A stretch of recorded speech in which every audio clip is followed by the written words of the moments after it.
Hello friends, infinite Green's में आपका स्वागत है। फ्रेंड्स, आज का जो वीडियो है वो बहुत ही ख़ास है, तो प्लीज़ आप लोगों से मेरी रिक्वेस्ट है कि वीडियो को स्किप ना करें, इसको पूरा देखें जिससे कि आपको सारा जो मेथड है वो समझ में आए। तो फ्रेंड्स, जो कटिंग से जो प्लांट तैयार करते हैं वो तो हम सभी लगाते हैं कि प्लांट से हमने किसी भी प्लांट से ब्रांच कट की और उसको हमने मिट्टी में या किसी भी मीडिया में लगा दिया, तो इस तरीके से तो हम सब कटिंग तैयार करते हैं। लेकिन आज की वीडियो में मैं आपको एक बहुत ही अनोखा और अद्भुत एक मेथड बताने वाली हूँ जिससे कि आप प्लांट से डिटैच किए बिना, मतलब कोई भी जो कटिंग है उसको प्लांट से काटे बिना आप मदर प्लांट के ऊपर ही आप जो नया प्लांट है वो तैयार कर सकते हो, उसमें रूटिंग ले सकते हो। तो चलिए फ्रेंड्स, देखते हैं कि ये कौन सा मेथड है।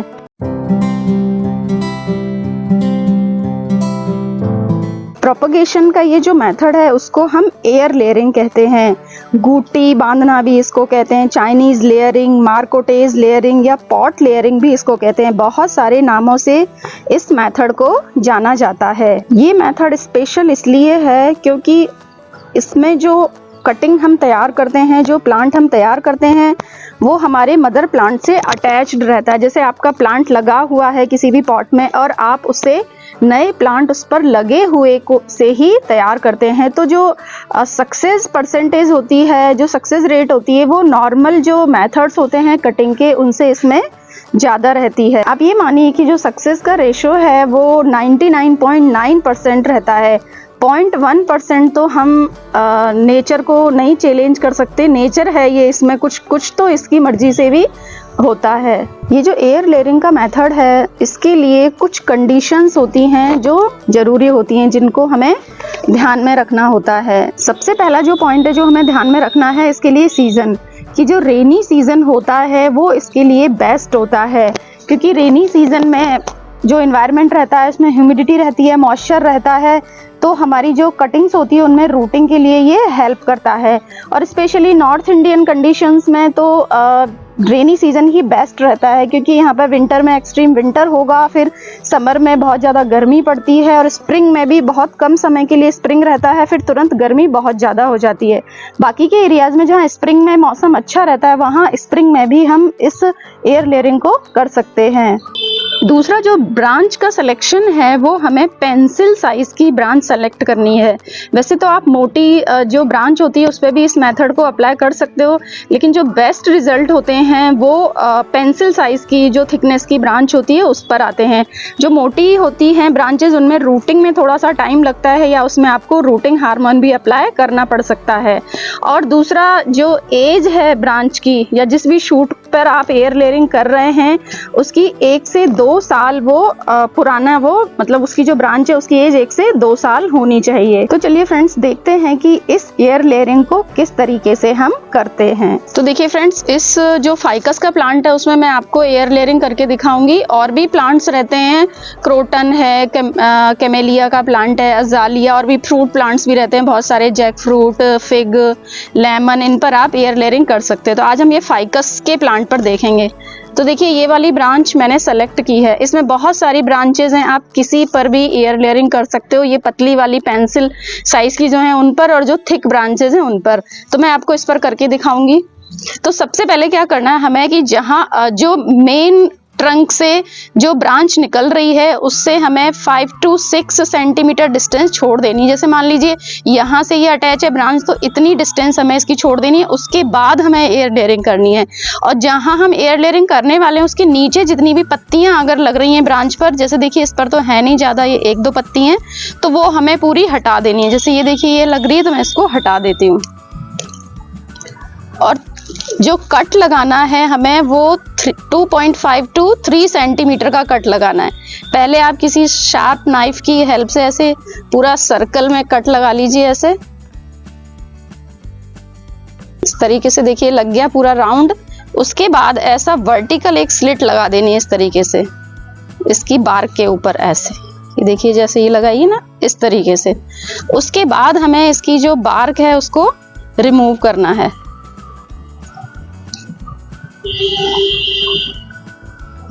ये बहुत इजीली और बहुत अच्छे से रिमूव हो जाती है।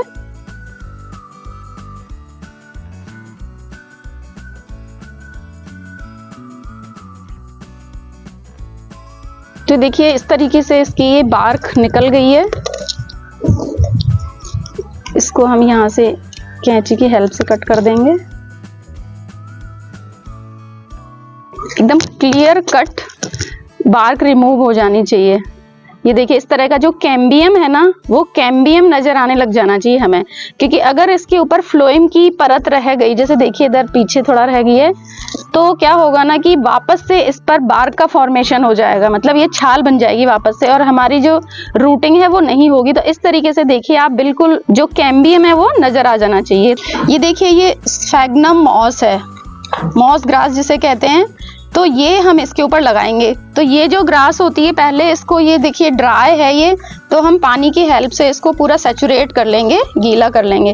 अगर आपके पास ये स्फैग्नम मॉस नहीं है तो आप कोकोपीट को भी इसके ऊपर लगा सकते हो। आप कोकोपीट और थोड़ी मिट्टी मिक्स करके भी इसमें लगा सकते हो। वैसे ये जो स्फैग्नम मॉस है, इसमें इसके जो रिजल्ट हैं लेयरिंग के वो बहुत अच्छे आते हैं, क्योंकि ये जो मॉस है इसकी वाटर रिटेंशन कैपेसिटी जो होती है वो बहुत ज़्यादा होती है, मतलब 10 to 20 टाइम्स ये अपने वेट का जो वाटर है उसको एब्जॉर्ब कर सकता है। कि जैसे मान लीजिए 1 किलो मॉस ग्रास है तो वो 10 से 20 लीटर पानी एब्जॉर्ब कर सकती है। देखिए ये पहले इसको अच्छे से गीला कर लेना है, उसके बाद इस तरीके से पूरा निचोड़ देना है। बहुत ज़्यादा पानी इसके अंदर हमें नहीं छोड़ना है, क्योंकि ये जो मॉस ग्रास है ये पानी एब्जॉर्ब कर चुकी है, इसके अंदर काफ़ी मॉइस्चर रहता है। बहुत सस्ती मिल जाती है ये, गार्डनिंग के जो सामान मिलते हैं उन दुकानों पे मिलती है, 100-150 रुपये में बहुत सारी आ जाती है। तो आप इसको ला सकते हैं अगर आपको एयर लेयरिंग करनी है तो।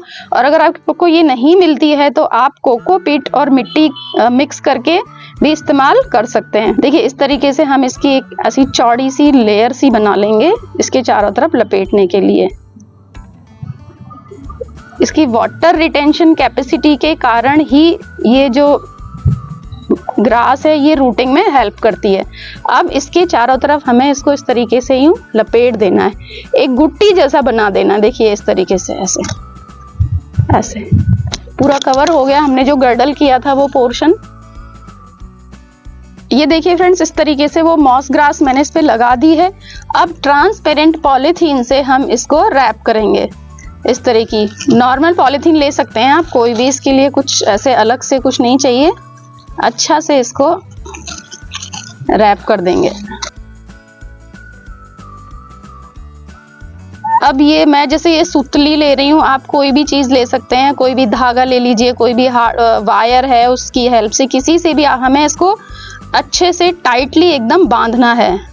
तो देखिए मैंने ये जो लास्ट इसका था कॉर्नर, वहाँ से इसको टाई कर दिया है। आप बिल्कुल इसी तरीके से टाई करेंगे तो आपको बिल्कुल प्रॉब्लम नहीं होगी और ये बहुत अच्छे से आपकी जो लेयर है वो बंध जाएगी। अब इसी सुतली को इस तरीके से इस पे हमें ऐसे लेते हुए आना है, इसके ऊपर जहाँ पर हमने ये मॉस ग्रास लगाई है, तो ये पूरी इस तरीके से कवर हो जाएगी। अब एंड पर फिर अच्छे से टाइटली बांध देना है। तो ये देखिए फ्रेंड्स हमारी जो गुट्टी है वो लेयर है वो बनके तैयार हो गई है। इसी तरीके से आप अपनी जिस भी ब्रांच पे चाहें आप इसको जो लेयरिंग है उसको आप कर सकते हैं। ये देखिए फ्रेंड्स मैं आपको रिजल्ट दिखाती हूँ। 15 दिन पहले मैंने लेयरिंग की थी मेरे इस फाइकस के प्लांट की जो ब्रांचेज हैं उन पर। आप ये देखिए कितनी अच्छी इस पर रूटिंग हुई है। देखिए इतनी रूटिंग हुई है कि ये जड़ें निकल के बाहर आ गई हैं इससे, मॉस ग्रास से। ये देखिए तो इसकी रूटिंग होने में 10 से 15 दिन ही लगते हैं, और क्योंकि अभी रेनी सीजन है तो रूटिंग बहुत जल्दी हो जाती है। ये देखिए मैं आपको सारी दिखाती हूँ। मैंने इस पे 10 लेयरिंग की थी, 10 की 10 में इसमें रूटिंग हुई। कुछ में तो बहुत अच्छी हो गई है, कुछ में अभी रूटिंग के साइन है। देखिए ये रूट्स, ये देखिए इसमें सब में रूटिंग है। सिर्फ जो ये मोटी वाली जो बीच का जो ट्रंक है, मेन ट्रंक, इस पे मैंने 2 लेयरिंग की थी। इनमें अभी मुझे बहुत ज़्यादा रूटिंग नज़र नहीं आ रही है, लेकिन इनमें भी कुछ रूटिंग के साइन तो ज़रूर हैं। ये देखिए जैसे यहाँ पर ये रूट दिख रही है वाइट कलर की। तो जो मोटा पोर्शन रहता है, जो थिक ब्रांच रहती है, उसमें रूटिंग में थोड़ा सा टाइम लगता है। तो आप अगर चाहें तो जो थिक ब्रांच पे जब लेयरिंग करें तो उसके जो गर्डल्ड पोर्शन है उस पे आप रूटिंग हार्मोन का इस्तेमाल कर सकते हैं। तो अब इनको मैं सबको कट करके दूसरे जो पॉली बैग्स हैं उनमें ट्रांसप्लांट करूंगी। अभी मैं आपको पूरी इसका पॉलीथीन निकाल के भी दिखाऊंगी कि किस तरह की इनमें रूटिंग हुई है। ये देखिए इस तरीके से हमारी जो कटिंग है, जो प्लांट है नया, वो तैयार हो गया है। तो इसको हटाते हैं। देखिए फ्रेंड्स, इसकी जो सुतली है इसको यहाँ से खोल देंगे।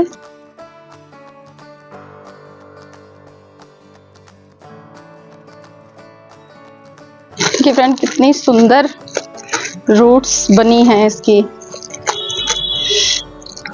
धीरे धीरे हटाना है, जो रूट्स हैं वो डैमेज नहीं होनी चाहिए। ये देखिए फ्रेंड्स, तो इस तरीके से फ्रेंड्स सारी जो लेयरिंग हमने की है उनको हमें अलग कर देना। हाँ, जिनमें कम रूटिंग हुई है उनको हमें, अभी मैं उनको नहीं हटाऊंगी। जिनमें रूटिंग अच्छी हो गई है उन्हीं को हम इससे अलग कर लेंगे मदर प्लांट से। तो अब इनको हम रिपॉट करेंगे। तो रिपॉट करने के लिए एकदम से बहुत बड़ा कंटेनर आपको नहीं लेना है। छोटे, जैसे मैं तो अभी छोटी छोटी जो पॉली बैग्स हैं उनमें इसको रिपॉट करूंगी। देखिए जैसे ये नर्सरी के जो बैग्स रहते हैं, इसमें नीचे पहले ये ड्राई जो लीव्स हैं मेरे गार्डन की ही हैं ये सारी,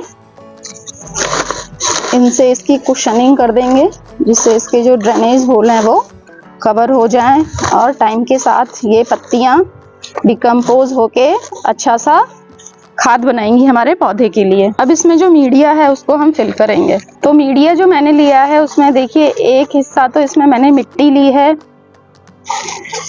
और एक हिस्सा इसमें खाद मिलाया है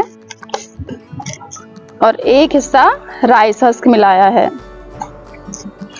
तो अभी थोड़ा ही भरेंगे हम इसमें पॉली बैग में, क्योंकि ये लेयर के लिए भी हमें जगह छोड़नी है।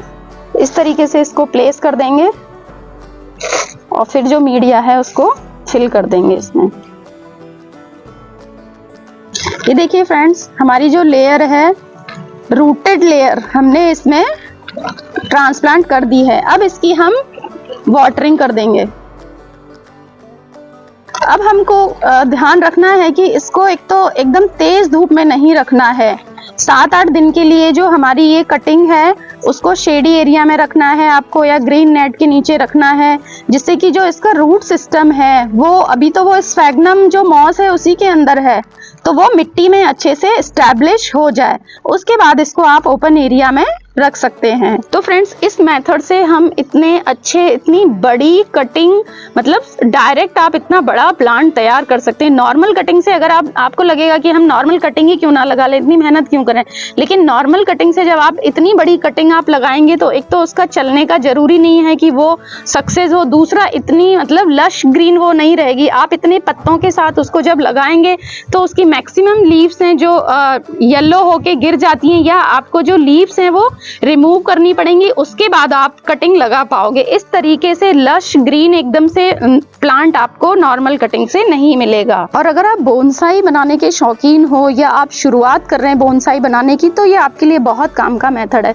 क्योंकि इस मेथड से आपको एक फुल्ली ग्रोन ब्रांच या प्लांट आपको मिलेगा, जिसमें आप उसको किसी भी शेप में, जैसे बोनसाई की बहुत सारी शेप्स रहती हैं, informal upright, formal upright, broom style, तो आप किसी भी स्टाइल में उसको वायर कर सकते हो। जैसे देखिए मैंने ये मेरा जो प्लांट है ये वायरिंग इसको कर रखी है और शेप दे रखा है।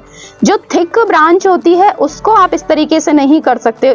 जो पतली ब्रांचेस रहती हैं उनको आप अच्छे से वायरिंग कर सकते हो और मनचाहा शेप का प्लांट आप उससे तैयार कर सकते हो। आई होप फ्रेंड्स, ये जो प्रोपगेशन का मेथड एयर लेयरिंग मैंने आपको बताया है, ये आप वीडियो देखने के बाद जरूर अपने जो गार्डन में प्लांट्स हैं उन पर अप्लाई करोगे और लेयरिंग से इसी तरीके के नए नए पौधे आप तैयार करोगे। और अभी रेनी सीजन है अभी तो, और कुछ टाइम बारिश होंगी, तो आप जरूर जल्दी से जल्दी ये लेयरिंग का मेथड अपने गार्डन में जरूर ट्राई करें। आई होप फ्रेंड्स, ये वीडियो आपको अच्छा लगा होगा। अगर अच्छा लगा तो आप मेरे चैनल को सब्सक्राइब करें, वीडियो को लाइक एंड शेयर करें और बेल आइकन को जरूर प्रेस कर लें, जिससे आने वाले जो वीडियोस हैं उनके नोटिफिकेशंस आपको मिलते रहें। और इसके रिगार्डिंग अगर आपकी कोई क्वेरी है तो उसको आप कमेंट बॉक्स में डालें। Thanks for watching, happy gardening.